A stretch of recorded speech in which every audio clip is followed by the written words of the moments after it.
I know subsidies can be an ugly word in politics, in the coalition party room, I'm sure at times as well, but are they needed, and perhaps even to ramp them up? Because what we're hearing at this international agreement is it's better if countries deal with plastic waste themselves, particularly first world countries that are trusted to do things with it. And Australia traditionally has just shipped a lot of this stuff off. So does that, given the low value of things such as soft plastics, is that incumbent on us to do whatever we need to, even if it's tipping money in, to stop that off shipping, if you like?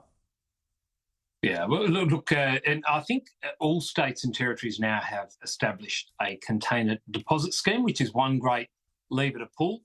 We've got to be innovative, though. I mean, there are some great projects out there where we're seeing plastic waste being used in new ways.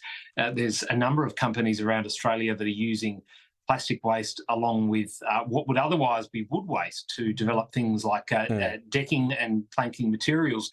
So there are ways of doing this, and we don't have to reinvent the wheel. Overseas, there are many applications for products that would once upon a time just have been waste. So those things may, given the scale of our economy, require some assistance. I'm not opposed to that. I think if we need to intervene to assist in that way, we should look at that. Okay. Given we've got container deposit schemes and other projects like that on foot, there's a range of measures to be able to adopt there. We should be open to all of them. Yeah, look, I'm struck that, one of the big schemes we had here on soft plastics, Red Cycle, fell over. I mean, it seemed like basically there's only so many park benches and so on you could make with that stuff. The other one is prevention, not making the plastic in the first place. I mean, when you see something like a banana packaged up in styrofoam on the bottom and cling film on top, I don't know about you, but I just wondered, do we need to just stop companies, supermarkets, whatever, being able to do this? They've got a really good, convenient wrapper already. It's called a banana peel.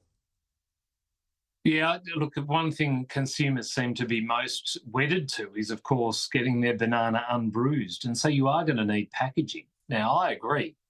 We do have in abundance a resource that would be valuable in providing packaging, and that is paper products that is very difficult to source, because more and more we're finding that we can't access our forests for and regenerated plantation native forests as well to provide these paper packaging options. So we need to be able to find an alternative. No doubt. We've got a number of jurisdictions phasing out single-use plastics.